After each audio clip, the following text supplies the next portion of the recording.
আশুরার দিনে কি হয়েছিল? আশুরার দিনের সবচেয়ে গুরুত্বপূর্ণ ঘটনা কি? আশুরার দিনে আমরা রোজা রাখি, তাই না? আশুরার দিনে আমরা রোজা রাখি বা সিয়াম পালন করি। কি কারণে করি? তো আমরা জানবো ইনশাআল্লাহ এই ঘটনার পিছনের গল্পগুলো কি, ইনশাআল্লাহ তাআলা। ওয়া মা তাওফীকি ইল্লা বিল্লাহ আলাইহি তাওয়াক্কালতু ওয়া ইলাইহি উনীব। তো আমি আলোচনা শুরু করতে চাচ্ছি একটা মূল জায়গা থেকে, যে মুসলিম উম্মার বা মুসলিম জাহানের একজন জাতির পিতা আছেন, তার নাম কি? মাশাআল্লাহ, ইব্রাহিম আলাইহিস সালাম। ইব্রাহিম আলাইহিস সালামের দুইজন সন্তান, একজন ইসমাঈল আলাইহিস সালাম, আরেকজন ইসহাক আলাইহিস সালাম। আলোচনা একটু মন দিয়ে শুনতে হবে, কোনো অংশ যদি মিস করে ফেলেন তাহলে হয়তো বুঝতে পারবেন না পরের অংশটা। আবুল আম্বিয়া ওয়াল মুরসালিন, অর্থাৎ নবীগণের পিতা ইব্রাহিম আলাইহিস সালামের দুইজন সন্তান। একজন সন্তানের নাম ইসমাঈল আলাইহিস সালাম, আরেকজনের নাম ইসহাক আলাইহিস সালাম। ইসমাঈল আলাইহিস সালাম জন্ম নিয়েছেন হাজেরা আলাইহিস সালামের গর্ভে, আর হাজেরা আলাইহিস সালামকে রেখে আসা হয়েছে কোথায়? মক্কায়। তো এখান থেকে ইসমাঈল আলাইহিস সালামের বংশ চলতে চলতে এক পর্যায়ে এই বংশে সর্বশেষ এবং চূড়ান্ত নবী মুহাম্মদ সাল্লাল্লাহু আলাইহি ওয়াসাল্লামের জন্ম হয়। ঠিক আছে? তাহলে আমরা হচ্ছি বনু ইসমাঈল। ইসমাঈল আলাইহিস সালামের বংশের পুরো সিলসিলায় একজন নবী পাওয়া যায়, তিনি হচ্ছেন আমাদের নবী মুহাম্মদুর রাসূলুল্লাহ সাল্লাল্লাহু আলাইহি ওয়াসাল্লাম।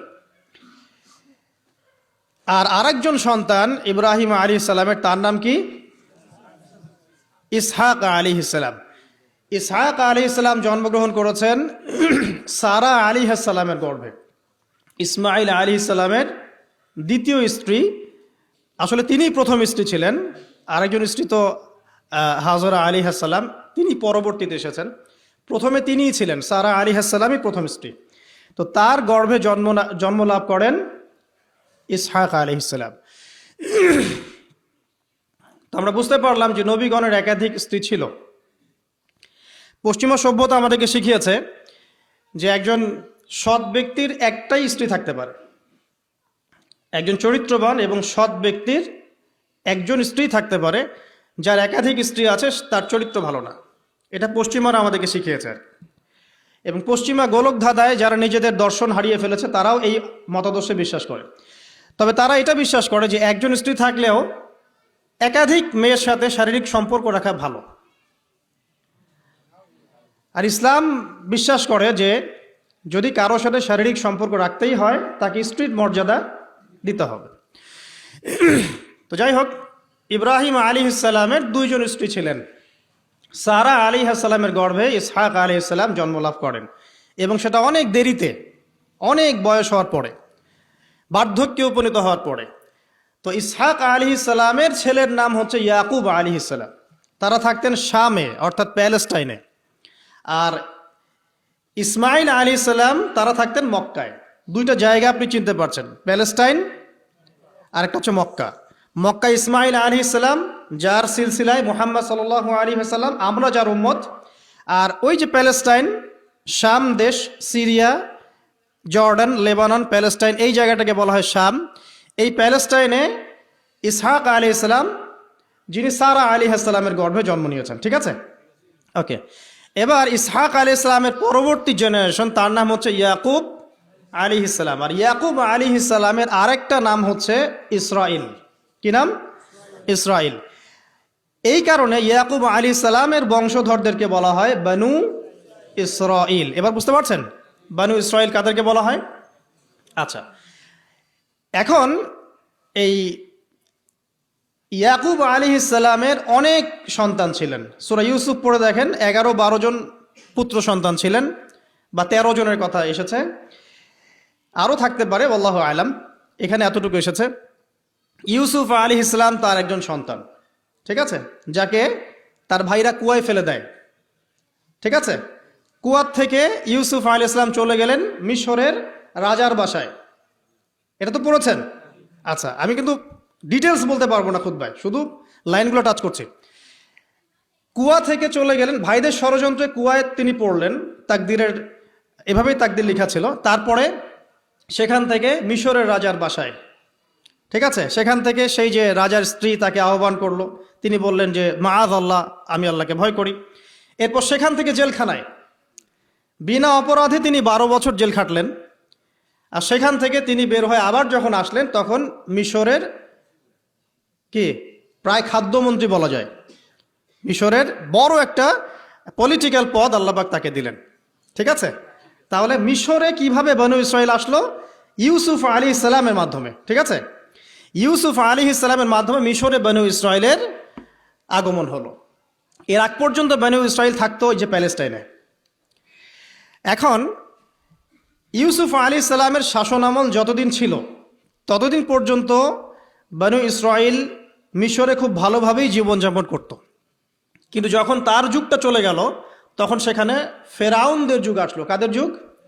ফেরাউনদের যুগ। আর ফেরাউন শব্দের অর্থ হচ্ছে এটা একটা রাষ্ট্রীয় পদ, যেমন প্রেসিডেন্ট, প্রাইম মিনিস্টার এমন পদ আছে। ফেরো বা ফেরাউন এটা হচ্ছে একটা রাষ্ট্রীয় পদের নাম। তো ফেরাউনের আসল নাম হচ্ছে রেমেসিস। কি নাম? রেমেসিস। রেমেসিস 1, রেমেসিস 2 এরকম করে নাম থাকে আর কি। আর যে ফেরাউনের মমিটা আমরা পেয়েছি তারও একটা নাম আছে। তার নাম হচ্ছে, আমি এনসাইক্লোপিডিয়া ব্রিটানিকা থেকে এটা পেয়েছি, তার নাম হচ্ছে মনেপ্তাহ। যে ফেরাউনের মমিটা আমরা পেয়েছি এর নাম হচ্ছে মনেপ্তাহ। তার মূল নাম, তাকে রেমেসিস বলা হতো, আর তার টাইটেল হচ্ছে ফেরো বা ফেরাউন। ঠিক আছে, এখন এই ফেরাউনদের সময় ইউসুফ আলাইহিস সালামের রেখে যাওয়া সেই যে বনু ইসরাইল, এরা আর উন্নত জীবনযাপন করতে পারলো না। তারা দাসত্বের শৃঙ্খলা আবদ্ধ হলো, তাদের উপর জুলুম নির্যাতন শুরু হতে লাগলো। এক পর্যায়ে ফেরাউন তাদেরকে ডিভাইড অ্যান্ড রুলের মতো করে সমাজে নিপীড়িত করতে লাগলো। আর ফেরাউনের অনেক পাপ ছিল, যে পাপটা আমরা আসলে অল্প কথায় ব্যাখ্যা করতে পারবো না। এক কথায়, সে নিজেকে আল্লাহ দাবি করেছিল। তারপরে সে সমাজের মধ্যে শিরকের প্রচলন ঘটাতো। সে কন্যা সন্তানদেরকে জীবিত রাখতো, পুত্র সন্তানদেরকে হত্যা করে ফেলতো। সে সমাজের মানুষদেরকে বিভক্ত করত, দুর্বলের উপর সবলের অত্যাচার চালাতো। এবং তার একটা অহংকার ছিল, সেটা হচ্ছে সেনাবাহিনীর অহংকার। সে মনে করতো যে সে ওই সময়কার সুপার পাওয়ার, তাকে কেউ পরাজিত করতে পারবে না। ঠিক এখনকার বিশ্বের পরাশক্তিগুলোর মতোই তার দাম্ভিকতা ছিল আর কি। তো একটা কথা বলে নেই, এই ফেরাউন এবং মূসা আলাইহিস সালাম, এই ফেরাউন যখন বনু ইসরাইলকে নির্যাতন করতে লাগলো, তখন আল্লাহ পাক একজন নবী পাঠালেন, তার নাম কি? মূসা আলাইহিস সালাম। আর মূসা আলাইহিস সালাম আর ফেরাউনকে নিয়ে কোরআনুল কারীমে প্রায় 44টা সূরার মধ্যে কথা আছে। আমি হিসাব করে দেখেছি এবং আমি টুকটাক ঘাটাঘাটি করে দেখেছি যে প্রায় 44টা সূরার মধ্যে 532টা আয়াত আছে মূসা এবং ফেরাউনকে নিয়ে। কথা বুঝতে পারছেন? 532টা। কোরআনের টোটাল আয়াত কত? একদম ভুল উত্তর, 6236। 6000 কত? 236। মতবিরোধ আছে, তবে 6236টা আয়াতের পক্ষে শক্ত দলিল আছে। তো এটাকে পার্সেন্টেজ দিয়ে করবেন, যারা ম্যাথামেটিক্স পারেন তারা তো খুব সহজেই পারবেন। তো পার্সেন্টেজ করলে দেখবেন যে 8.53% আয়াত মূসা এবং ফেরাউনকে নিয়ে। 100%-এর মধ্যে প্রায় 8.5 বা 9% আয়াত কাকে নিয়ে? মূসা এবং ফেরাউন। এমনি এমনি তো আল্লাহ পাক এই কাজটা করবেন না, নিঃসন্দেহে। এর মধ্যে একটা শিক্ষা বা মেসেজ আছে, সেটা হলো আমাদের জন্যে, উম্মতে মুহাম্মাদির জন্যে যেই সব জাতির মধ্যে সবচেয়ে বেশি শিক্ষা আছে, তার মধ্যে সবচেয়ে ইম্পর্টেন্ট হচ্ছে মূসা এবং ফেরাউনের সময়। মূসা এবং ফেরাউন, এই ঘটনার মধ্যে যে শিক্ষাগুলো আছে, এটা আমাদের জন্য সবচেয়ে বেশি ইম্পর্টেন্ট। এই জন্য এত বেশি আয়াত নাজিল করা হয়েছে। কোরআনে যে কোনো সূরা খুলবেন দেখবেন মূসা আর ফেরাউন, মূসা আর ফেরাউন। কি কারণ? এমনি এমনি? নিঃসন্দেহে শেষ জামানে আমরা যারা বাস করব, তাদের জন্য এই ঘটনার মধ্যে বিশাল কিছু শিক্ষা আছে। শিক্ষাগুলো আমরা ইনশাল্লাহ আজকে জানবো। তো এখন মূসা আলাইহিস সালাম এই ফেরাউনের যুগে জন্ম লাভ করলেন। তবে ফেরাউনকে জ্যোতিষীরা বলেছিল আগেই যে ওই শাম দেশ থেকে একটা আগুন আসছে যে তোমার সিংহাসনকে পুড়িয়ে ফেলবে। এর ফলশ্রুতিতে ফেরাউন যেটা করলো, সমস্ত পুত্র সন্তান যারা হতো এদেরকে তারা জবাই করে হত্যা করত। তো যখন জনগণ বলল যে কাজটা খুব খারাপ, প্রতিবাদ শুরু হলো, তখন 1 বছর গ্যাপ দেওয়া শুরু করলো। 1 বছর মারবে, আর 1 বছর রাখবে, আর 1 বছর মারবে, আর 1 বছর রাখবে। যেই বছর মারলো না সেই বছর জন্ম লাভ করলো মুসা আলী ইসলামের ভাই হারুন আলী ইসলাম। ঠিক আছে, উনিও কিন্তু নবী ছিলেন। আচ্ছা, আর যে বছর মারার কথা সেই বছর জন্ম লাভ করলেন মুসা আলী ইসলাম। এখন আমি খুব শর্ট করে বলছি, অনেক ডিটেলস বলতে গেলে 3টা বেজে যাবে, আজকে আসরও হতে পারে। তো এখন যে বছর মারার কথা সেই বছর জন্ম লাভ করলেন মুসা আলী ইসলাম। এখন মুসা আলী ইসলামের মা কিন্তু তখন খুব শঙ্কিত, ফেরাউন তার সন্তানকে হত্যা করবে। আল্লাহ রাব্বুল আলামিন কোরআনের মধ্যে বলেছেন সূরা কাসাসের মধ্যে, কোন সূরা? সূরা কাসাস। আমি 2টা সূরার নাম বলছি, আজকে বাসায় গিয়ে পড়বেন। এই 2টা সূরার মধ্যে সবচেয়ে বেশি হিস্ট্রি আছে মুসা এবং ফেরাউন এই বিষয়টার উপরে। একটা সূরার নাম হচ্ছে সূরা তাহা, এখানে সুন্দর করে ধারাবাহিকভাবে গল্পটা দেওয়া আছে। আরেকটা সূরা হচ্ছে সূরা কাসাস, এই 2টা পড়বেন অর্থসহ। তো মুসা আলী ইসলামের মায়ের হৃদয়টা খুব শঙ্কিত ছিল যে তার সন্তানকে হত্যা করে ফেলা হবে। আল্লাহ রাব্বুল আলামিন বলছেন যে আমি তার কলবে ইলহাম করলাম।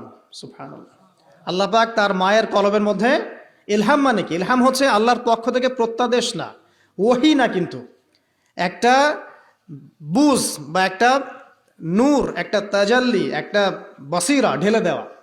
এটা কিন্তু নবুয়ত না, একটা কাজের চেতনা বা দৃঢ়তা আল্লাহর পক্ষ থেকে ঢেলে দেয়া। ঠিক আছে, তো তার মায়ের কলবের মধ্যে আল্লাহ রাব্বুল আলামিন ইলহাম করলেন যে তুমি তোমার সন্তানটাকে সিন্দুকের মধ্যে ভরে ভাসিয়ে দাও নীল নদে। এখন তার মায়ের কলব, তার মায়ের হৃদয় ছটফট করতে লাগলো, কারণ কোনো মাই তো চাইবে না তার সন্তানকে এভাবে ভাসিয়ে দিতে।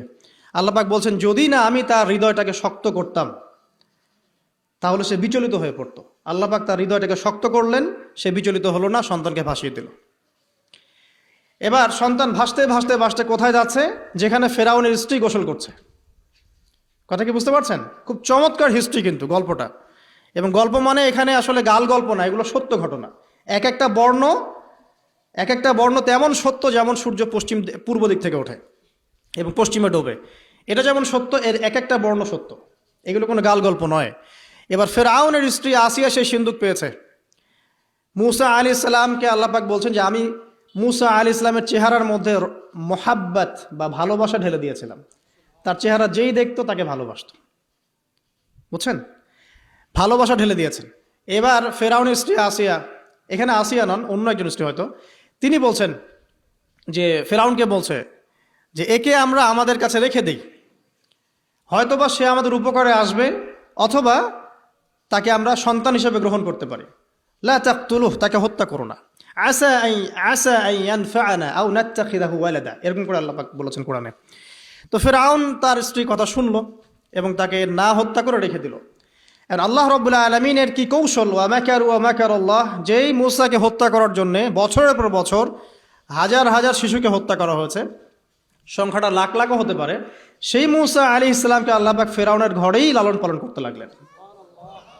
চিন্তা করলেন? এবার মূসা আলাইহিস সালাম যখন যুবক হলেন, আমি সংক্ষিপ্ত করছি, যখন যুবক হলেন তখন একদিন দেখলেন যে রাস্তায় দুজন ব্যক্তি ঝগড়া করছে। সূরা কসসের মধ্যে আছে, ফাইটিং, স্ট্রিট ফাইট। তো একজন ব্যক্তি হচ্ছেন বনু ইসরাইলের, আরেকজন হচ্ছে ফেরাউনের সেনাবাহিনীর। এখন মূসা আলাইহিস সালাম কার পক্ষ নেবেন? তিনি বনু ইসরাইলের পক্ষ নিলেন।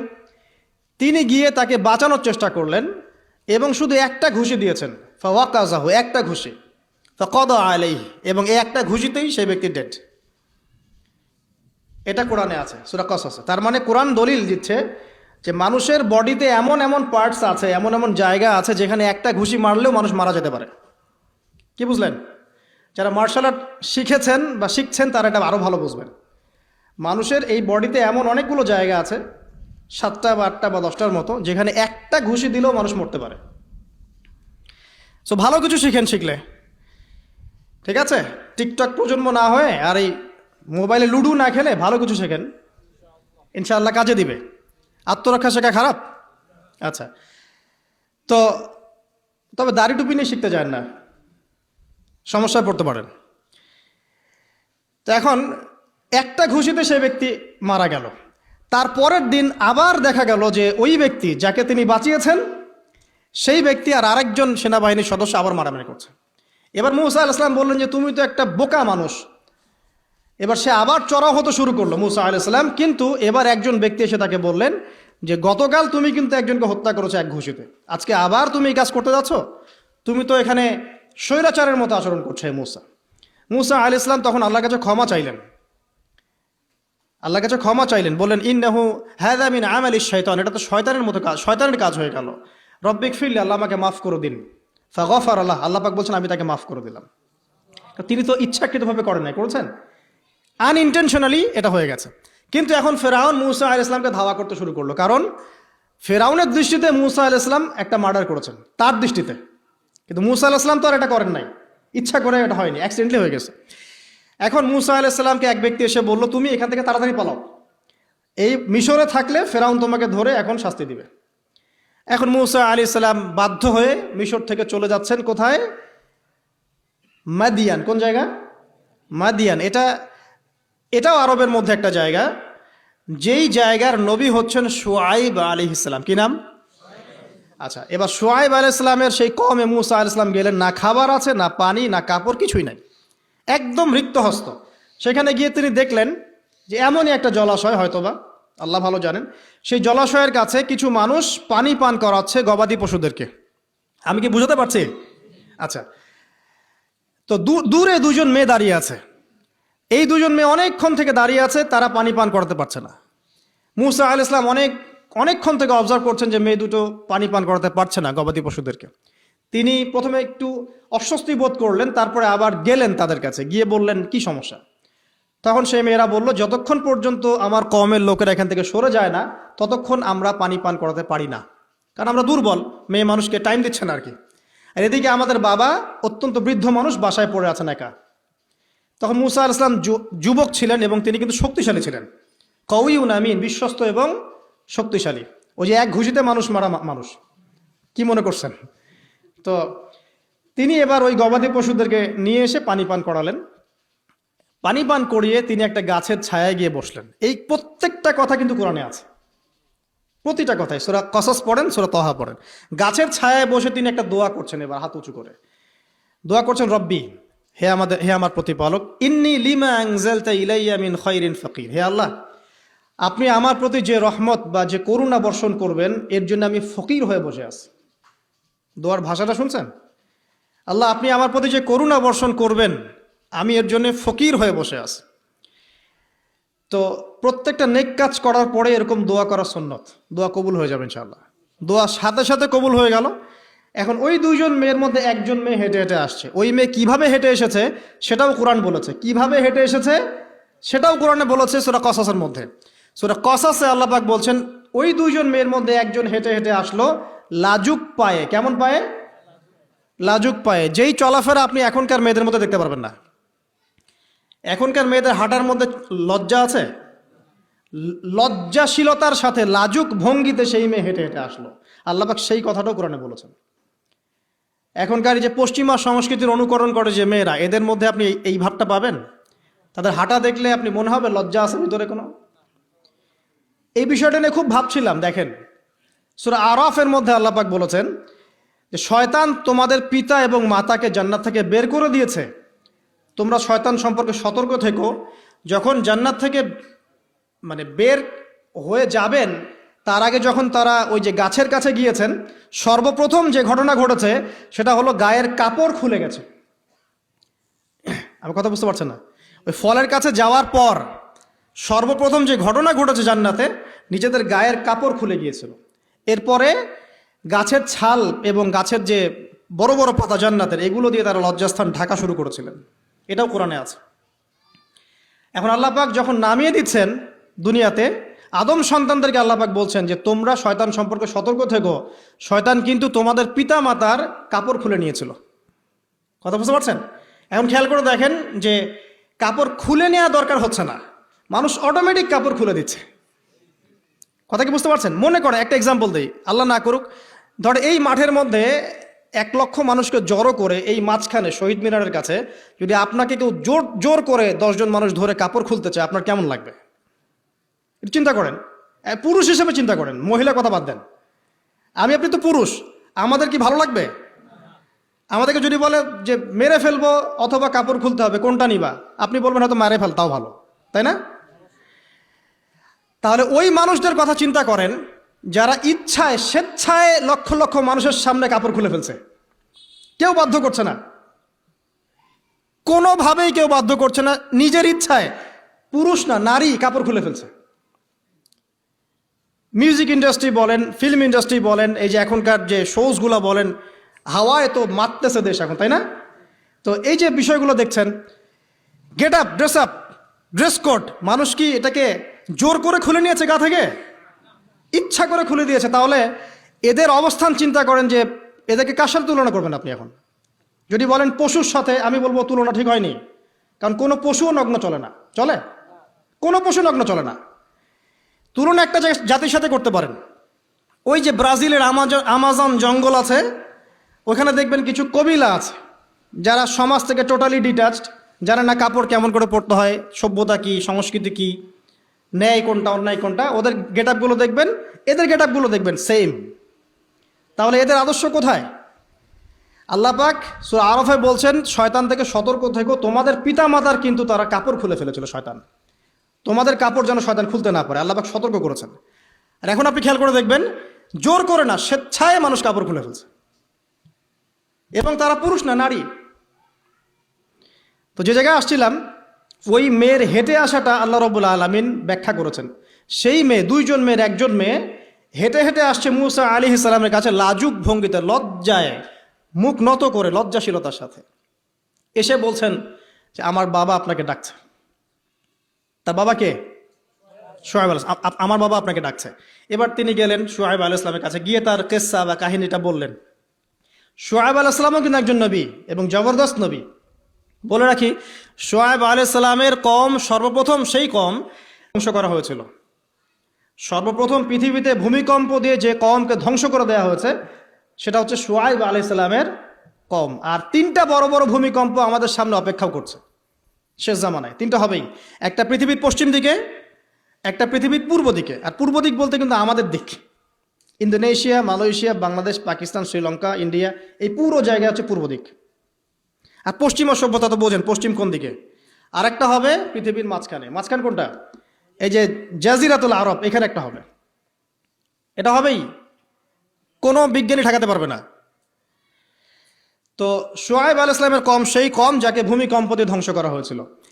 তো এখন মূসা আলাইহিস সালাম তার কাছে গিয়ে তার ঘটনাগুলো বললেন। শুআয়ব আলাইহিস সালাম তাকে বললেন, ঠিক আছে, আমার মেয়ের একটা দাবি। আমার মেয়ে বলেছে যে তুমি হচ্ছ বিশ্বস্ত এবং শক্তিশালী, তোমাকে যেন আমি আমার কাজে নিয়োগ করি। আসলে মেয়ে বাবাকে ইঙ্গিত একটা মানে মনের ভাব ব্যক্ত করেছে আর কি। তখন তার বাবা সেই ভাবটা বুঝতে পেরেছেন।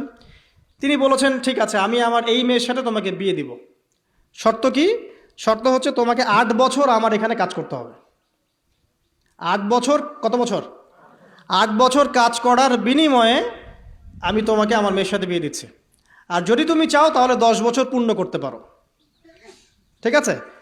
তো মূসা আলাইহিস সালাম বলেন, ঠিক আছে, আমাদের মাঝে আল্লাহ পাক সাক্ষী হিসেবে যথেষ্ট। এবার সেখানে মূসা আলাইহিস সালাম তার সংসার শুরু করলেন। 10 বছর অতিবাহিত হলো। তারপরে এখন মিশরে ফিরে যাওয়ার পালা। মূসা আলাইহিস সালাম তার স্ত্রীকে নিয়ে কোথায় যাচ্ছেন এখন? মিশর, তার হোম টাউন। ঠিক আছে, মাদারল্যান্ড। কিন্তু যাত্রা পথে তুয়া উপত্যকায় বিভিন্ন কিতাবে এসেছে তার স্ত্রীর প্রসব বেদনা শুরু হয়। তখন তিনি আগুন তালাশ করতে থাকেন। আগুন তালাশ করতে করতে আস্তে আস্তে তিনি এমন একটা জায়গার দিকে চলে যান, তুয়া উপত্যকায়, যেখানে দেখেন যে গাছের উপর আগুন জ্বলছে। এবং তখন আগুনকে ফলো করতে করতে হঠাৎ তিনি এক গায়েবী আওয়াজ শুনতে পান।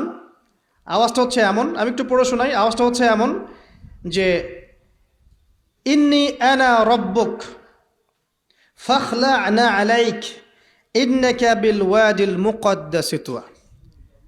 এই আওয়াজটা আল্লাহ পাকের। কার আওয়াজ? সুবহানাল্লাহ। আল্লাহ পাক মূসা আলাইহিস সালামের সাথে কথা বলছেন এই জায়গায়। আল্লাহ পাক বলছেন, নিশ্চয়ই আমি তোমার রব, তোমার জুতা খুলে ফেলো, কারণ তুমি একটা পবিত্র উপত্যকায় আছো। চিন্তা করতে পারেন? ওয়া আনা ইখতারতুকা, এবং আমি তোমাকে বাছাই করেছি হে মূসা, ফাসতামি' লিমা ইউহা, তুমি খুব মনোযোগ দিয়ে শোনো আমি তোমার কাছে যা ওহী করছি এটা মনোযোগ দিয়ে শোনো। ইন্নানি আনা আল্লাহ, নিশ্চয়ই আমি আল্লাহ। আল্লাহ বলছেন ইন্নানি আনা আল্লাহ, নিশ্চয়ই আমি আল্লাহ। লা ইলাহা ইল্লা আনা, আল্লাহ বলছেন আমি ছাড়া কোনো ইলাহ নেই। ফা'বুদনি, আমার ইবাদত করো। ওয়া আকিমিস সালাতা লিযিকরি, আমার স্মরণের জন্য সালাত কায়েম করো। ইন্নাস সাআতা লাআতিয়াতুন, নিশ্চয়ই কিয়ামত অবশ্যই আসবে। আকাদু উখফিহা, আমি এটাকে গোপন রেখেছি। লিতুজজা কুল্লু নাফসিন বিমা তাসআ, যাতে করে প্রত্যেক নফসকে তার প্রতিদান দেয়া যায়। ফালা ইয়াসুদ্দান্নাকা আনহা মান লা ইউমিনু বিহা ওয়াত্তাবা'a হাওয়াহু ফাতারদা, যারা প্রবৃত্তির অনুসরণ করে তারা যেন তোমাকে এই বিষয়টার প্রতি ঈমান আনা থেকে দূরে রাখতে না পারে। আল্লাহ পাক এই পর্যন্ত বললেন। এরপর আল্লাহ বলছেন ওয়ামা তিলকা বিয়ামিনিকা ইয়া মূসা, মূসা তোমার ডান হাতে এটা কি? মূসা আলাইহিস সালাম বলছেন যে ক্বালা হিয়া আসায়া, এটা আমার লাঠি। তার সাথে কি ছিল? একটা লাঠি। আতাওয়াক্কাউ আলাইহা ওয়া আহুশু বিহা আলা গনামি ওয়া লিয়া ফিহা মাআরিব উখরা, এই লাঠি দিয়ে আমি গাছের ডাল ছাঁটি, গবাদি পশুদেরকে চড়াই, এছাড়া আমি আমার বিভিন্ন কাজে লাঠি ব্যবহার করি। আল্লাহ পাক বলছেন ক্বালা আলকিহা ইয়া মূসা, মূসা এটা নিক্ষেপ করো দেখি, হাত থেকে ছুঁড়ে মারো। মূসা আলাইহিস সালাম ছুঁড়ে মারলেন। ফাআলকাহা, তিনি ছুঁড়ে মারলেন। ফাইদা হিয়া হাইয়াতুন তাসআ, সাথে সাথে লাঠিটা ছোটাছুটি শুরু করলো সাপের মতো। অন্য সূরায় আছে এই দৃশ্য দেখার সাথে সাথে মূসা আলাইহিস সালাম উল্টা দিকে দৌড় দিয়েছিলেন। স্বাভাবিক, ভয় পাওয়া স্বাভাবিক। তো তখন আল্লাহ পাক বলেছিলেন যে তুমি ভয় পেও না, আমার কাছে নবীগণ ভয় পায় না। ঠিক আছে, অন্য সূরা এগুলো আছে, আমি শর্ট করে বলছি। এরপরে আল্লাহ পাক বললেন ক্বালা খুযহা ওয়ালা তাখাফ, তুমি এটাকে ধরো, এটাকে ভয় পেও না। সানুঈদুহা সিরাতাহাল উলা, তুমি ধরা মাত্রই সেটা আবার লাঠিতে রূপান্তরিত হবে। আরেকটা কাজ করো, ওয়াদমুম ইয়াদাকা ইলা জানাহিক, তোমার হাতটাকে বগলের নিচে নিয়ে যাও। তাখরুজ বাইদা মিন গায়রি সু, এটাকে বের করো, তারপর দেখবে এটা স্বচ্ছ আলো প্রদান করবে। সুবহানাল্লাহ, বগলের মধ্যে হাত নিয়ে আসো, হাতটাকে বের করো, দেখবে হাত থেকে স্বচ্ছ আলো বের হবে। এই দুইটা মুজিজা আল্লাহ পাক তাকে দিলেন। আয়াতান উখরা, এটা আরেকটা নিদর্শন। তো এখানে কি হলো? মূসা আলাইহিস সালাম নবুয়ত পেলেন। Shortcut key? মূসা আলাইহিস সালাম কি পেলেন? নবুয়ত পেলেন। নবুয়ত পাওয়ার সাথে সাথে আল্লাহ পাক তাকে দুটো মুজিজা দিলেন। একটা হচ্ছে লাঠি, আরেকটা কি? হাত বগল থেকে বের করলেই কি হবে? আলো বের হয়ে যাবে। এবার তার ডিউটি কি? আল্লাহ পাক ডিউটি দিচ্ছেন তাকে যে ইযহাব ইলা ফিরআউন ইন্নাহু তাগা, এবার তোমার কাজ হচ্ছে তুমি ফেরাউনের কাছে যাবে, কারণ ফেরাউন সীমা লঙ্ঘন করেছে। তখন মূসা আলাইহিস সালাম বললেন রব্বি ইশরাহ লি সদরি, আল্লাহ আমার বক্ষটাকে প্রশস্ত করে দিন। মানে আমার তো সেখানে যাওয়ার সাহস হচ্ছে না, আমি তো সেখানে ওদের দৃষ্টিতে একজন খুনের আসামি, ওদের দৃষ্টিতে ওরা তো আমাকে পেলে হত্যা করে ফেলবে। আল্লাহ পাক বলছেন কেল্লা, কখনো না, তারা তোমাকে হত্যা করতে পারবে না। তখন তিনি দোয়া করছেন আল্লাহ আমার হৃদয়টাকে প্রশস্ত করে দিন, ওয়া ইয়াসসির লি আমরি, আমার কাজকে সহজ করে দিন। ওয়াহলুল উকদাতাম মিন লিসানি, আমার লিসান, আমার জিহ্বায় জড়তা আছে আল্লাহ, এটাকে দূর করে দিন। ইয়াফকাহু কওলি, যাতে মানুষ আমার কথা বুঝতে পারে। এই দোয়া করলেন, কবুল হয়ে গেল। এবং আরও দোয়া করলেন যে ওয়াজআলি ওয়াজিরাম মিন আহলি, আমার পরিবারের মধ্য থেকে একজন ওয়াজির দেন। ওয়াজির মানে সহায়ক, যেটা হচ্ছেন হারুন আলাইহিস সালাম, যাতে করে আমরা কি করতে পারি? বেশি বেশি আপনার জিকির করতে পারি এবং আমাদের কাজ সহজ হয়। তো আল্লাহ রাব্বুল আলামিন তার ভাই হারুন আলাইহিস সালামকেও নবুয়ত দান করলেন। দুজন মিলে এখন আল্লাহ পাক বলছেন ইযহাবা ইলা ফিরআউন, তোমরা দুজন ফিরআউনের কাছে যাও। ইন্নাহু তাগা, সে সীমা লঙ্ঘন করেছে। তবে ফাকুলা লাহু কাওলাল লাইয়িনা, তার সাথে নরম সুরে কথা বলো। লাআল্লাহু ইয়াতাযাক্কারু আও ইয়াখশা, হয়তোবা সে উপদেশ গ্রহণ করবে অথবা আল্লাহকে ভয় করতে পারে। তো ডিউটি দেয়া হলো যে তোমাদের কাজ এখন এটা, এবং তোমাদের ভয় পাওয়ার কোনো কারণ নাই, সে তোমাদের কোনো ক্ষতি করতে পারবে না। তার কাছে যাও, মুজিজা দেখাও, আল্লাহর দিকে দাওয়াত দাও, লা ইলাহা ইল্লাল্লাহ। যদি সে দাওয়াত কবুল করে আলহামদুলিল্লাহ, যদি না করে তাহলে আমি আল্লাহ তার জন্যে যথেষ্ট। এবার শর্ট করে নিয়ে আসি, মূসা আলাইহিস সালাম সেখানে গেলেন, যাওয়ার পরে ফেরাউনকে দাওয়াত দিলেন। তো ফেরাউন বলছে ক্বালা ওয়ামার রব্বুকুমা ইয়া মূসা, কোন রবের কথা বলছো? আমি তো মা আলিমতু মিন ইলাহিন গায়রি, আমি তো জানি না, আমি ছাড়া তোমাদের কোনো ইলাহ আছে আমি তো এটা জানি না। এটা কার কথা? ফেরাউন বলছে যে মা আলিমতু মিন ইলাহিন গায়রি, আমি ছাড়া অন্য কোনো ইলাহ তোমাদের আছে? মা আলিমতু ইলাহুকুম গায়রি, আমি ছাড়া তোমাদের কোনো রব আছে এটা তো আমি জানি না। অন্য আয়াতে সে বলেছিল যে আনা রব্বুকুমুল আ'লা, আমি তোমাদের মহান রব। ঠিক আছে, তো মূসা আলাইহিস সালাম ব্যাখ্যা করলেন, আমি সেই রবের কথা বলছি যে রব আসমান সৃষ্টি করেছেন, জমিন সৃষ্টি করেছেন, যেভাবে তাওহীদের দাওয়াত দিতে হয় সব দিলেন। এরপরেও ফেরাউন সেটা গ্রহণ করলো না। তখন মূসা আলাইহিস সালাম বললেন, যদি আমি তোমাকে কোনো বড় নিদর্শন দেখাই তারপরেও কি বিশ্বাস করবে না? তখন ফেরাউন বলল যে দেখাও দেখি। তখন তিনি লাঠি ছুঁড়ে মারলেন, সাপ হয়ে গেল। এই দৃশ্য থেকে ফেরাউনের পরিবারের সবাই ভয় পেয়েছিল, কিন্তু পলিটিক্যাল স্বার্থে ফেরাউন বলেছিল যে সে একজন বড় জাদুকর। জনগণকে তো বোঝাতে হবে কিছু, নিজে ভয় পেলেও জনগণকে তো কিছু বোঝাতে হবে। সে জনগণকে বলছে আসলে সে একজন বড় জাদুকর, সে চাচ্ছে তোমাদের ন্যাশনের মধ্যে ফাটল সৃষ্টি করতে। তো এখন কি করা যাবে? পরামর্শ করা হলো, তার কাছের কিছু মানুষ থাকে না, তার মন্ত্রী পরিষদ যারা শয়তানিতে পিএইচডি করেছিল আর কি, তার ওকে পরামর্শ দিল যে একটা কাজ করা যাক, একটা বড় ময়দানে যাওয়া যাক, সেখানে আমরা বড় বড় জাদুকরদেরকে ডাকবো, এখানে একটা জাদুর ব্যাটল হবে, মোনাজারা হবে জাদুর। তো সব বড় বড় জাদুকরকে ডাকা হলো মিশরের। এবং বলে রাখি যে জাদুবিদ্যা কিন্তু সত্য, সুলাইমান আলাইহিস সালামের সময় থেকে এটা চলে আসছে। হারুত এবং মারুত ফেরেশতাকে কিন্তু এর মধ্য দিয়ে পরীক্ষা করা হয়েছে মানব জাতিকে। যাই হোক, তো জাদু থেকে বাঁচার জন্য কোরআন এবং সুন্নাহর যে দোয়া কালামগুলো আছে এগুলো নিয়মিত পড়বেন ইনশাআল্লাহ। আল্লাহ পাক আমাদেরকে হেফাজত করুন, আমিন। তো আমি শর্ট করছি। তো এবার জাদুকররা একদিকে, মূসা আলাইহিস সালাম একদিকে। তো মূসা আলাইহিস সালামকে তারা বলছে তুমি আগে ছুঁড়ে মারবে না আমরা ছুঁড়ে মারবো? মূসা আলাইহিস সালাম বলছে বাল আলকু, তোমরা ছুঁড়ে মারো। তখন তারা যখন তাদের লাঠিগুলো ছুঁড়ে মারলো, এগুলো সাপ হয়ে গেল। এটা কি চোখের ভেলকিবাজি ছিল? আল্লাহ পাক এই জাদুটাকে বলেছেন কোরআনে সিহরুন আযীম, বড় একটা জাদু করেছিল তারা। মানে তারা জাদুবিদ্যায় খুব পারদর্শী ছিল। এখন যেমন সায়েন্সের যুগ, তখন কিন্তু জাদুবিদ্যার যুগ ছিল, ঠিক আছে? তো মূসা আলাইহিস সালাম তারপর কিছুটা ভয় পেয়ে গেলেন। আল্লাহ পাক বলেন তুমি ভয় পেও না, বরং তোমার লাঠি ছুঁড়ে মারো, ইন্নাকা আনতাল আ'লা, তুমি বিজয়ী হবে ইনশাআল্লাহ তাআলা। এরপর মূসা আলাইহিস সালাম লাঠি ছুঁড়ে মারার সাথে সাথেই তার লাঠিটা যে সাপে রূপান্তরিত হলো, এই সাপটা বাকি সব সাপকে খেয়ে ফেললো। এই দৃশ্য দেখার সাথে সাথেই ওই জাদুকর যারা ছিল, সবচেয়ে বড় বড় জাদুকর, একটা সমাজে সবচেয়ে বড় বড় জাদুকর, সাথে সাথে মুসলিম হয়ে গেল। বললো যে ক্বালা আমান্না বিরব্বি হারুন ওয়া মূসা, আমরা মূসা এবং হারুনের রবের প্রতি ঈমান নিয়ে আসলাম। তখন ফিরআউন বলল যে ও আচ্ছা, তাহলে ইন্নাহু কাবীরুকুম আল্লামাকুমুস সিহর, তাহলে মূসাই হচ্ছে তোমাদের লিডার, যে তোমাদেরকে জাদু শিখিয়েছে। তাহলে পলিটিক্যাল লোকজনের কথাগুলো এরকমই হয়, সত্য কখনো স্বীকার করতে যাবে না। তো যে তাহলে মূসাই মনে হয় তোমাদের চেয়ে বড় জাদুকর, তাহলে তোমাদের শাস্তি দিব এবার আমরা। কি শাস্তি? ওই যে শুলদণ্ড দিয়ে ডান দিকের হাত বাম দিকের পা কেটে ফেললো। চিন্তা করতে পারেন, একদিকের হাত একদিকের পা কেটে শুলদণ্ড দিয়ে ঝুলিয়ে রাখলো। তখন এই জাদুকররা এমন একটা কথা বলেছে যেটা পড়লে আমরা চোখ দিয়ে পানি পড়ে যায়। এই জাদুকররা বলেছিল যে তোমার যা ইচ্ছা তুমি তা করো, ফাকদি মা আনতা ক, তোমার যা মনে চায় তাই করো। কথাটা শুনছেন? ফাকদি মা আনতা ক, তোমার যা মনে চায় তাই করো। কিন্তু আমরা ইন্না আমান্না বিরব্বি হারুন ওয়া মূসা, আমরা মূসা এবং হারুনের রবের প্রতি ঈমান এনেছি। আশা করা যায় যে আমরা এই ঈমান আনার ফলে সারা জীবন জাদুবিদ্যা চর্চা করে যে পাপ করেছি, আল্লাহ পাক সব পাপ মাফ করে দিবেন ইনশাআল্লাহ। দেখেন, একটা সেজদা না করেও তারা জান্নাতে চলে গেল। দেখলেন, তারা কিন্তু নামাজ পড়তে পারে নাই, সুযোগ হয়নি, রোজা রাখতে পারে নাই, জাকাত দিতে পারে নাই, শুধু খালেস ঈমান যে না আল্লাহকে চিনেছি, আল্লাহ ছাড়া কোনো ইলাহ নাই, আল্লাহ ছাড়া কাউকে পরোয়া করি না, আল্লাহই সব কিছু। তারপরে তাদেরকে ফাঁসি দেওয়া হলো, হাত পা কেটে ফেলা হলো, জান্নাত। এই ঘটনাটা পড়বে তহার মধ্যে আছে।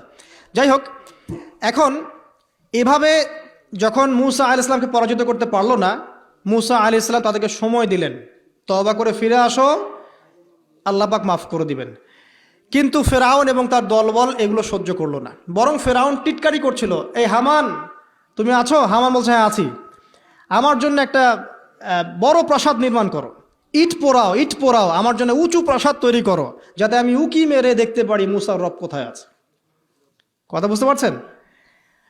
আমার কাছে মনে হয় হয়তোবা, আল্লাহু আ'লাম, হয়তোবা এই আয়াতটা মিশরের পিরামিডের দিকে ইঙ্গিত করছে, হয়তোবা, আমি জানি না সঠিক, আমি মানে 100% নিশ্চিতভাবে বলতে পারবো না, কিন্তু আমার কাছে মনে হয় হয়তোবা এটা সেই সময়কারই ঘটনা যে হামান ইট পুরাতে থাকো, ইট এবং পাথর পোড়াও, উঁচু উঁচু উঁচু একদম সর্বোচ্চ কিছু তৈরি করো, প্রাসাদ তৈরি করো, যাতে করে আমি তার উপরে উঠে মূসার ইলাহকে দেখতে পারি।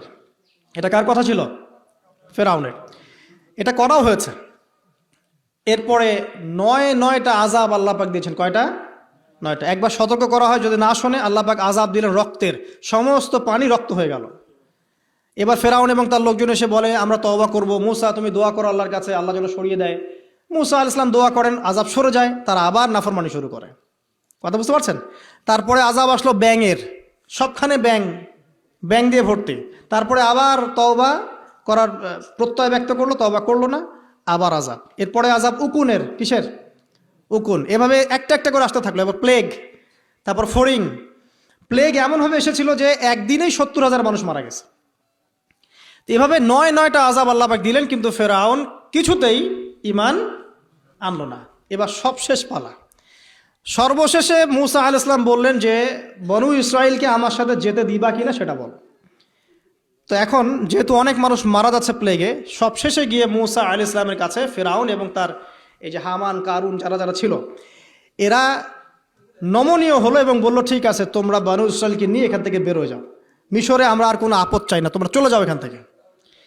এবার যখন মুসা আলাইহিস সালাম এবং বনু ইসরাইল এখান থেকে বের হয়ে যাচ্ছেন, বলা হচ্ছে তাদের সংখ্যা ছিল প্রায় 30 লক্ষ, কেউ বলেছেন 40 লক্ষ। সংখ্যাটা ফ্যাক্ট না। বনু ইসরাইলের একটা বড় কম ছিল, 10 থেকে 20% মানুষ মিশরের বনু ইসরাইল ছিল। তারা এখন বের হয়ে যাচ্ছেন রাতের অন্ধকার শেষ হয়ে ফজরের সময়। ফেরাউনের মাথায় আবার শয়তানি চাপলো। সে বলল না, এদেরকে যেতে দেওয়া যাবে না, যদি চলে যায় ওখানে গিয়ে যদি বিদ্রোহ করে আমাদের উপর হামলা করে। কি করণীয়? ফুল ফোর্স নিয়ে, তার যত সেনাবাহিনী ছিল সমস্ত সেনাবাহিনী নিয়ে ফেরাউন মুসা আলাইহিস সালাম এবং তার কওমকে ধাওয়া করা শুরু করলো পিছন থেকে। এবার মুসা আলাইহিস সালাম যাচ্ছেন, তার কওমকে সাথে নিয়ে, সামনে পড়ে গেল লোহিত সাগর। কোন সাগর? লোহিত সাগর। আর পিছনে ফেরাউনের বাহিনী। এরকম একটা অবস্থায় মুসা আলাইহিস সালামের কওমের কিছু মানুষ বলেছিল ইন্না লামুদরাকুন, হে মুসা আমরা তো ধরা পড়ে গেলাম, আমরা তখন যেতে পারবো না, সামনে সাগর, পিছনে ফেরাউন। এই সময় মুসা আলাইহিস সালাম একটা কথা বলেছিলেন, এই কথাটা যে বলতে পারবে বিপদের সময় আল্লাহ পাক তার সাথে থাকবেন ইনশাআল্লাহ। মুসা আলাইহিস সালাম বলেছিলেন কাল্লা, ওইরকম একটা অবস্থা তিনি বলছেন কাল্লা, কখনো নয়। ইন্না রব্বি মাইয়া সায়াহদিন, আমার রব আমার সাথে আছেন, তিনি আমাকে পথ দেখাবেন। কথা বুঝতে পারছেন? ব্যাস আল্লাহ পাকের সাহায্য নেমে আসলো। তিনি বললেন লাঠি ছুঁড়ে মারো।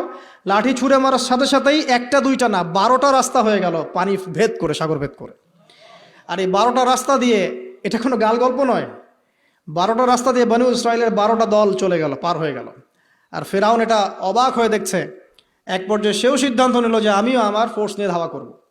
এই যে সে নামলো লোহিত সাগরের, সাথে সাথে পানি আবার আগের জায়গায়। এক মুহূর্তের মধ্যে, মানে এক দিনে পুরো ফেরাউন এবং ফেরাউনের যত সেনাবাহিনী আছে একদিনের মধ্যেই শেষ, পৃথিবী থেকে চিরবিদায়। আল্লাহ পাক এত চমৎকার করে কথাটা বলেছেন, কাম তারাকু মিন জান্নাতি ওয়া উয়ুন, তারা কতই না বড় বড় জান্নাত মানে বাগান এবং প্রস্রবণ পার হয়ে চলে গেল। ওয়া কুনুজি ওয়া মাকামিন কারীম, কত সুন্দর সুন্দর জায়গা তারা ছেড়ে দিয়ে চলে গেল। এবং তারা ধাওয়া করতে লাগলো ফেরাউন মুসার বাহিনীকে।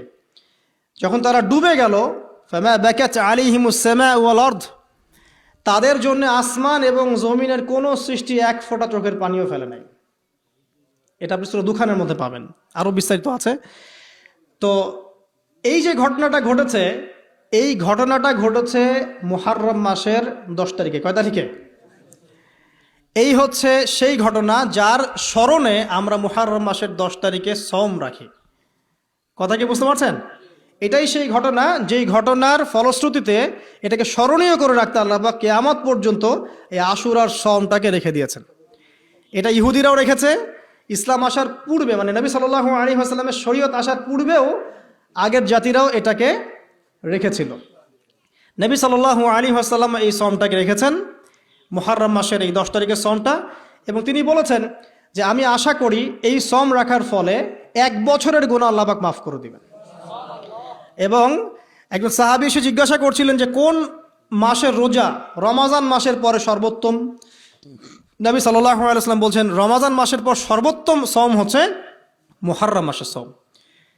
3-4টা বিষয় নবী সাল্লাল্লাহু আলাইহি ওয়াসাল্লাম কখনো ছাড়তেন না। ফজরের আগের 2 রাকাত সুন্নাত, মাসের 3 দিন রোজা রাখা, আইয়ামে বীজের, তারপরে আপনার আরাফার সওম এবং এই যে মুহররম মাসের সওম। এই সওমগুলো নবী সাল্লাল্লাহু আলাইহি ওয়াসাল্লাম কখনো ছাড়তেন না। আরও এসেছে একটা বর্ণনা, আমি এটা পেয়েছি ফয়জুল কালামের মধ্যে, যে আশুরার সম রাখার পাশাপাশি ওই দিন যদি আপনি পরিবার বর্গের উপর খরচ করেন, ইনশাআল্লাহ আপনাকে সারা বছর আল্লাহর পক্ষ থেকে রিজিকের প্রশস্ততা দেওয়া হবে ইনশাআল্লাহ। তো পরিবার বর্গের প্রতি আপনি খরচ করতে পারেন। এখন এই যে ঘটনা দেখেন, এই ঘটনার মূল পিছনে গল্প কি? জালেমের ধ্বংস, মাজলুমের মুক্তি, তাই তো?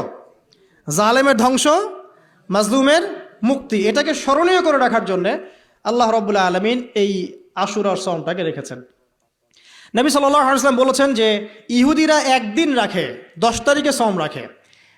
আমি যদি বেঁচে থাকি ইনশাআল্লাহ আগামী বছর 9 তারিখ বা তার পরে, একদিন আগে বা একদিন পরে আমি সওম রাখবো। কোনো বর্ণনা এসেছে একদিন আগে 9 তারিখে সওম রাখবো। তো আমরা দুটো রাখার চেষ্টা করবো। কয়টা? দুটো, হয় 9-10 অথবা 10-11 ইনশাআল্লাহ। আশা করা যে 1 বছরের গুনাহ আল্লাহ পাক মাফ করে দেবেন ইনশাআল্লাহু তাআলা। আর বেশি বেশি মুহররম মাসে সওম রাখতে পারেন, ইস্তেগফার করতে পারেন, তাসবিহ তাহলিল করতে পারেন, এবং এই মাসে যে ঘটনাটা ঘটেছে আপনার মুসা আলাইহিস সালাম এবং ফিরআউনের, এই ঘটনাটাকে চর্চা করবেন, এটাকে প্রচার করবেন, প্রসার করবেন, এর মধ্য থেকে শিক্ষাগুলোকে নিজের জীবনে বাস্তবায়ন করার চেষ্টা করবেন ইনশাআল্লাহ তাআলা। আল্লাহ পাক সবাইকে তৌফিক দান করুন, আমিন।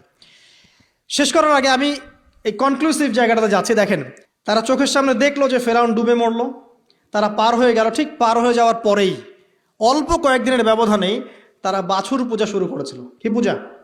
সামেরি নামক একজন ব্যক্তি সোনা দিয়ে একটা মানে গরুর মূর্তি করেছিল, এই মূর্তি পূজা তারা শুরু করেছে এই মুক্তির মাত্র কয়েকদিন পরেই। তারপরে যখন মুসা আলাইহিস সালাম তাদেরকে রেখে গিয়েছেন তুর পাহাড়ে আল্লাহর সাথে একান্ত সাক্ষাতের জন্য, কথাবার্তা বলার জন্য, তাওরাত আনার জন্য, এই 40 দিনের ব্যবধানেই তারা আবার শিরক করা শুরু করেছিল। মুসা আলাইহিস সালাম সেই তাওরাত এনে দেখেছেন যে তারা পথভ্রষ্ট হয়ে গেছে, এবং তিনি রাগে তাওরাত ছুঁড়ে মেরেছিলেন, এটাও কোরআনে আছে। এবং তার ভাই হারুন তার চুল এবং দাড়ি তিনি চেপে ধরেছিলেন, তোমাকে রেখে গেলাম, তুমি কি করলা? তখন হারুন আলাইহিস সালাম বলেছিলেন যে আমি আমার নিজের নফসের ভয় করছিলাম যে তারা আমাকে হত্যা করে ফেলতে পারে, অথবা বনু ইসরাইলের মধ্যে বিভক্তি সৃষ্টি হতে পারে, এই জন্য আমি কিছু বলতে পারি, আমি মাজলুম ছিলাম। এই অল্প কয়েকদিনের মধ্যেই তারা শিরক করলো, তারা বাছুর পূজা করলো। আল্লাহ পাক তাদেরকে বললেন, তোমরা আমালিকা সম্প্রদায়ের বিরুদ্ধে যুদ্ধ করো। তো আমালিকা সম্প্রদায় প্রচণ্ড শক্তিশালী।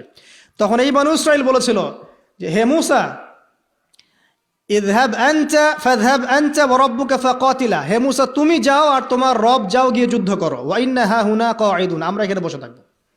কে বলেছে এটা? যাদেরকে আল্লাহ পাক এত বড় বিপদ থেকে মুক্তি দিয়েছেন। তারপরে তাদেরকে মান্না এবং সালোয়া খাওয়ার পাঠানো হচ্ছে, এই খাওয়ার পর্যন্ত তাদের ভালো লাগছে না। তারা বলছে হে মুসা আল্লাহকে বলো আল্লাহর জন্য আমাদেরকে এই যে পেঁয়াজ, এই যে রসুন, ডাল, মসুর এগুলো উৎপন্ন করার তৌফিক দেয়। চিন্তা করতে পারেন এরকম। এরপরে তারা আবার বললো একদল মানুষ আল্লাহকে সামনে এনে হাজির করে দাও, না হলে বিশ্বাস করব না। তারপর এরকম 70 জন মানুষকে বাছাই করে মুসা আলাইহিস সালাম নিয়ে গেলেন তুর পাহাড়ে। আল্লাহ পাক ওদেরকে মৃত্যু দিয়েছেন, আবার জীবিত করেছেন। মানে এরপরে তারা এত বেশি সীমা লঙ্ঘন করা শুরু করলো যে তারপর তারা আবার অধঃপতনের অতল তলে চলে গেল। কথা বুঝতে পারছেন? 40 বছর পর্যন্ত তিহ নামক জায়গায় খালি ঘুরতেই ছিল। সকালবেলা যাত্রা শুরু করে, সন্ধ্যায় থেকে আবার সে জায়গায় ফিরে আসছে। এভাবে 40 বছর। কতদিন? 40 বছর। তারপর মুসা আলাইহিস সালাম ইন্তেকাল করলেন, এবং মুসা আলাইহিস সালামের কবর আমাদের নবী সাল্লাল্লাহু আলাইহি সাল্লাম দেখিয়ে দিয়েছেন যে ওই যে লাল ডিবি দেখা যায়, ওই লাল ডিবির উপরে মুসা আলাইহিস সালামের কবর আছে। মুসা আলাইহিস সালামের পরে ওই যে অমীমাংসিত যুদ্ধ আমালিকা সম্প্রদায়ের সাথে, এটার বাস্তবায়ন করেছেন পরবর্তীতে ইউশা বিন নুন নামে একজন নবী। কি নাম? ইউশা বিন নুন। তার নেতৃত্বে তালুত নামক সেনাপতি এই যুদ্ধের নেতৃত্ব দেন, এবং ওদের দলের মধ্যে ছিল বড় যোদ্ধা, তার নাম জালুত। এটা সূরা বাকারার মধ্যে পাবেন। আর এই তালুতের আন্ডারে ছিল দাউদ আলাইহিস সালাম, যিনি তীর নিক্ষেপ করেছিলেন আর জালুতের চোখে গিয়ে লেগেছিল। কথা বুঝতে পারছেন? এই যুদ্ধে ইউশা বিন নুনের নেতৃত্বে এই যুদ্ধে বনু ইসরাইল জয়লাভ করে এবং ফিলিস্তিনের প্রবেশাধিকার পায়। তারা ওই বাইতুল মাকদাস সহ পুরো হোলি ল্যান্ড, যেটাকে বলি পবিত্র ভূমি, তারা সেখানকার অধিবাসী হওয়া শুরু করে। আল্লাহ পাক তাদেরকে সেই জায়গা দান করেন, এবং আল্লাহ পাক শর্ত দান করেন, তোমরা যদি সৎ থাকো এই জায়গা তোমাদের আন্ডারে থাকবে, যদি অসৎ হও, সীমা লঙ্ঘন করো, আবার আগের মতো এখান থেকে তোমাদেরকে বের করে দেওয়া হবে। তারা কিছুকাল সৎ ছিল, তারপর তারা দুইবার সীমা লঙ্ঘন করেছে। কয়বার? 2 বার। এই 2 বার সীমা লঙ্ঘন করার কথা সূরা বনী ইসরাইলের মধ্যে আছে, ওয়ালা তাআলুন উলুওয়ান কাবীরা। লা তুফসিদুন্না ফিল আরদি মাররাতাইন, দেখবেন পড়ে। একবার যখন সীমা লঙ্ঘন করলো তখন রোমানদের দ্বারা এরা মার খেয়েছে, রোমানরা এসে এদেরকে পিটিয়ে সেখান থেকে বের করে দিয়েছে। তারপরে আবার যখন সীমা লঙ্ঘন করলো তখন নেবুজাত নেজার নামক একজন রাজা, সে গিয়ে আবার ওদেরকে বের করে দিয়েছে, বের করে ওদেরকে দাসত্বের শৃঙ্খলা আবদ্ধ করে ব্যাবিলনের কাছে নিয়ে এসেছে। এই জায়গাটা একটু ভালো করে বোঝেন। দুইবার সীমা লঙ্ঘন করেছে, আমি শেষ করছি, দুইবার সীমা লঙ্ঘন করেছে। একবার রোমানরা তাদেরকে শায়েস্তা করেছে, আর একবার নেবুজাত নেজার তারা শায়েস্তা করেছে। আচ্ছা, দ্বিতীয়বার শায়েস্তা করার পর তাদেরকে দাস বানিয়ে ইরাকে নিয়ে আসা হয়। কোথায়? ইরাকে, ব্যাবিলন এই সভ্যতায়। এবার বনু ইসরায়েলরা আবার সেই দাসত্বে আসলো, যেই মিশরের দাসত্ব থেকে আল্লাহ পাক মুক্তি দিয়ে এইখানে নিয়ে গেলেন, আবার সেই বনু ইসরায়েল দাসত্বের শৃঙ্খলা আবদ্ধ হলো। কথা কি বুঝতে পারছেন? অনেক লম্বা হিস্ট্রি। এবং আজকে সকালে আমি এগুলো পড়েছি, টাটকা কথা বলছি, তাও আমি নিজে দেখেছি। এখন এই কথা আছে যে আমাদের একজন ত্রাণকর্তা আসবে, যিনি আসলে কিন্তু আমরা আবার বিশ্বের শাসনভার ফিরে পাব। এটা কখন তারা আলোচনা করছে? যখন তারা এখানে দাস। এরপর আল্লাহ পাক সেই ত্রাণকর্তাকে পাঠালেন, তার নাম কি? ঈসা ইবনে মারিয়াম। মাশাআল্লাহ, ঈসা ইবনে মারিয়াম ছিলেন সেই মাসিহ। কিন্তু এরা সেই মাসিহকে চিনতে ভুল করলো, ব্যর্থ হলো, বরং তারাই আবার ঈসা আলাইহিস সালামকে হত্যা করার চেষ্টা করলো। আল্লাহ পাক বলছেন ওয়ামা কাতালুহু ওয়ামা সালাবুহু, তারা ঈসা ইবনে মারিয়ামকে হত্যাও করে নাই, ক্রুশবিদ্ধ করতে পারে না। বাল রাফাআহু আল্লাহু ইলাইহি, বরং আল্লাহ পাক তাকে তার কাছে উঠিয়ে নিয়েছেন। আমাদের এই সমাজে কাদিয়ানি যারা আছে, এরা কিন্তু বিশ্বাস করে না যে ঈসা আলাইহিস সালামকে উঠিয়ে নেওয়া হয়েছে। কথা বুঝতে পারছেন? কোরআন স্পষ্ট করে বলছে বাল রাফাআহু আল্লাহু ইলাইহি, আল্লাহ পাক তাকে তার কাছে উঠিয়ে নিয়েছেন। কিভাবে উঠিয়েছেন, কোন অবস্থায় তিনি আছেন, এটা জানার দরকার আছে আমার। আল্লাহ পাক উঠিয়ে নিয়েছেন এবং সশরীরেই তিনি সেখানে কিভাবে জীবিত আছেন আল্লাহ ভালো জানেন। ওরা কিন্তু এটা বিশ্বাস করে না। আর এই ফিতনাগুলো দিন দিন ছড়িয়ে পড়ছে সমাজের মধ্যে। সতর্ক থাকবেন, খুব সতর্ক থাকবেন। তো সত্যিকারের মাসিহকে তারা চিনতে ব্যর্থ হলো, তাকে হত্যার চেষ্টা করলো। আল্লাহ পাক তাকে উঠিয়ে নিলেন এবং ওদের উপর আযাব দিলেন। কি আযাব? ওরা মিথ্যা একজনকে সত্য মাসিহ মনে করবে এবং তার অনুসরণ করবে, এবং আল্লাহ রাব্বুল আলামিন তাদেরকে আবারও সেইভাবে ধ্বংস করবেন, ঠিক যেভাবে তাদেরকে লোহিত সাগরে ডুবিয়ে মেরেছেন।